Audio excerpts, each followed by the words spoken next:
Caleb is a good person. I'm sure he is. The world is full of good people with nothing to show for it. $1 million? Caleb. No, I'm not worried. I'm just thinking. Elena, check your email. $1 million, Caleb. We actually made it. He put her love on a scale, but no amount of money could weigh what he was worth. Here is a powerful, deeply moving short story about the true, haunting power of love, the kind of story that stops you in your tracks, makes your soul tremble, and forces you to question what it truly means to love someone. The scale was gold. That was the first thing Elena noticed when her father, Richard Hargrove, placed it on the dining table that Sunday evening, minus an antique brass balance scale, the kind you'd find in a judge's chamber or a history museum. He set it down slowly, deliberately, the way men with power do everything, like the world was waiting for them. Elena's hands went cold. She already knew what was coming. Richard Hargrove was not a man who raised his voice. He didn't need to. At 62, he had built a real estate empire worth over $400 million, had dinner with senators, and owned 3 properties in states most people only visited once. His silence was louder than most men screaming.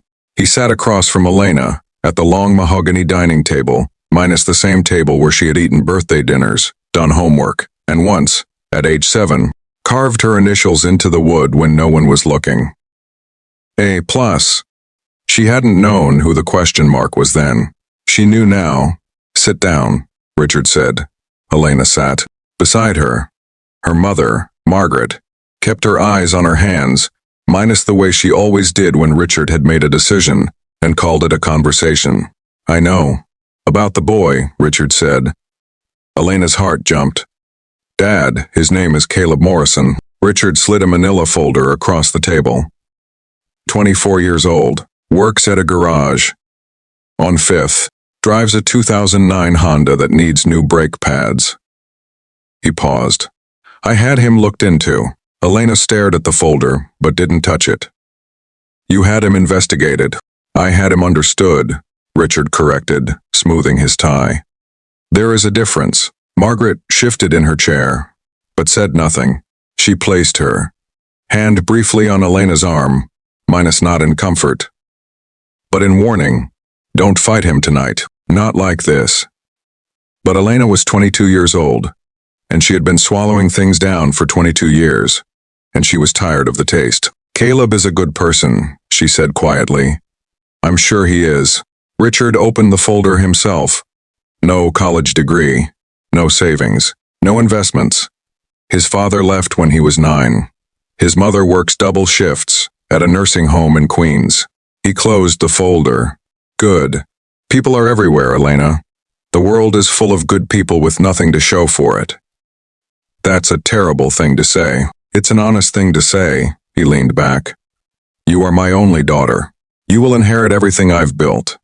And everything I've built will crumble inside of 10 years. If you hand it to someone who doesn't understand what it costs, I'm not handing him anything. I love him. The word landed in the room like something fragile dropped on marble. Richard looked at her for a long moment.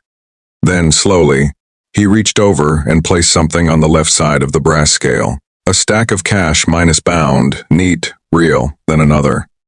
Then another. Elena watched, sick with understanding. On the right side, he placed 2 things. A small gold locket minus the one Caleb had given her for her birthday, bought with 3 weeks of overtime, minus and a photograph. Elena and Caleb.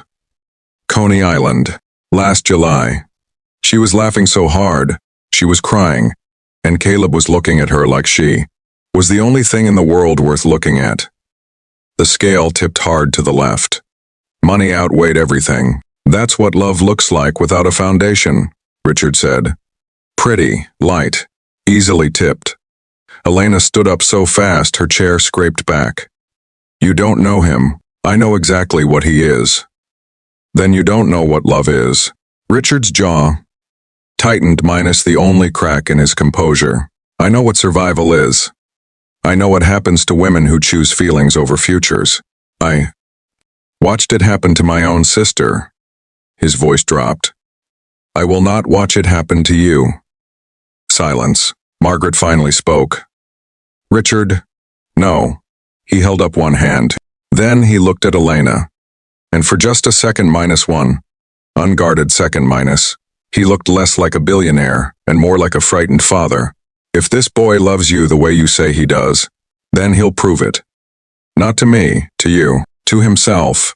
He straightened his cuffs. $1 million, net, earned minus not borrowed. Not gifted, not inherited. If Caleb Morrison can build that on his own, I'll shake his hand and never say another word. Elena laughed minus short, disbelieving. That's insane. That's my price. We're not a transaction, Dad. Everything in life is a transaction, Elena. The sooner you understand that, the better. He stood, buttoned his jacket, and picked up the folder. Give him my message, or don't. Either way, I think you already know what he'll do. He walked out of the dining room. Margaret reached for Elena's hand. Elena pulled away minus gently, but away minus, and walked to the window. Outside, the Hargrove estate stretched wide and perfect and cold. Like something built to impress people who were never invited inside. Her phone buzzed. A text from Caleb. Hey, you okay? You went quiet. She stared at it for a long time. Then she typed back, can we talk tonight? In person. She told him everything. They sat in his car minus the 2009 Honda. Her father had noted in his file, minus parked outside a 24-hour diner on the edge of the neighborhood. The kind of place with fluorescent lights and good pie and no one who cared who you were. Caleb listened without interrupting, which was one of the things Elena loved about him. He let things land before he spoke. When she finished, the car was quiet for a while. $1 million, he said finally. Caleb, no, I'm not upset. He rubbed the back of his neck, staring through the windshield at the neon diner sign. I'm just thinking. You don't have to do anything. This is insane. And I know it's insane. Elena. He turned to look at her. His eyes were dark and steady and completely unafraid. Does he think I won't? She blinked. What? Your dad. Does he actually think I can't? Or does he just think I won't even try? She didn't answer because she didn't know, and because the distinction suddenly seemed very important. Caleb nodded slowly, like he'd answered his own question. Okay. Okay what? He started the car. Okay, I'll do it. He did. Not do it easily. He did not do it quickly. It took Caleb Morrison 3 years, 2 failed business attempts, 1 small loan from a credit union that he paid back 6 months early, and more nights of 4 hours of sleep than he could count. He started with what he knew minus engines. He got his mechanic certification, then his business license. He rented a small garage space in Brooklyn with 2 other guys he trusted. He worked the floor during the day and studied business development at night on a laptop he bought refurbished. The garage grew, slowly, then faster. He hired 2 employees, then 5. He landed a contract with a local delivery company that needed regular fleet maintenance, then a second contract. Then a third. Elena watched all of it from beside him, minus not waiting, but building alongside. She finished her own degree, started working in nonprofit development, carved her own path, deliberately separate from her father's money. She wanted to be able to look back and know that, whatever life she had chosen it. They fought sometimes, about pressure and time and the invisible weight of what her father had put between them. There were nights, she cried, and nights he went silent for too long. And nights they both wondered if love was supposed to cost this much. But there were also mornings. Caleb bringing her coffee exactly the way she liked it before she was even awake. Elena showing up at the garage on late nights with food and staying until close. Small things. The real things. The things that don't make it into any folder a private investigator compiles. 3 years and 4 months after that dinner, Caleb called Elena on a Tuesday afternoon. Check your email, he said. She opened it. An audited financial statement from his accountant. Business valuation. Personal net worth summary. $1 million. $87,000. She sat down on the floor of her apartment and cried. The meeting with Richard Hargrove took place on a Wednesday. Caleb wore a simple dark suit minus nothing, flashy, nothing trying too hard. He sat across the same mahogany table, in the same chair Elena had sat in 3 years ago. Richard had the folder again, minus updated, she assumed. He opened it, read for a moment, closed it. The brass scale was still on the table. Neither of them acknowledged it. You did it, Richard said. Not a question. I did, Caleb said. Without her money. Without anyone's money but my own. Richard was quiet. For a long time. Long enough that the clock on the wall became audible. Elena, sitting beside Caleb, did not reach for his hand. She didn't need to. Finally, Richard Hargrove, 65 years old, $400 million. A man who had never once apologized for anything in his professional life, exhaled slowly through his nose.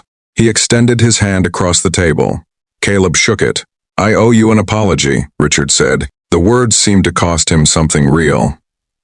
I measured you by what you didn't have. I should have paid attention to what you were building. Caleb nodded. I understand why you did it. I'm not sure you should. I have a mother, Caleb said simply. She would have done the same thing for me. Something shifted in Richard's face minus subtle, seismic. He looked at his daughter. She looked back at him with the steady gaze of a woman who had stopped needing his approval somewhere along the way and had chosen to love him anyway. He looked back at Caleb. Take care of her, he said quietly. Every day.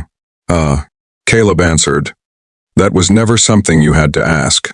Later that evening, Elena and Caleb sat on the fire escape of their apartment, minus his lease now, both their names on the mailbox, minus watching the city lights come on one by one across the Brooklyn skyline. She leaned her head on his shoulder.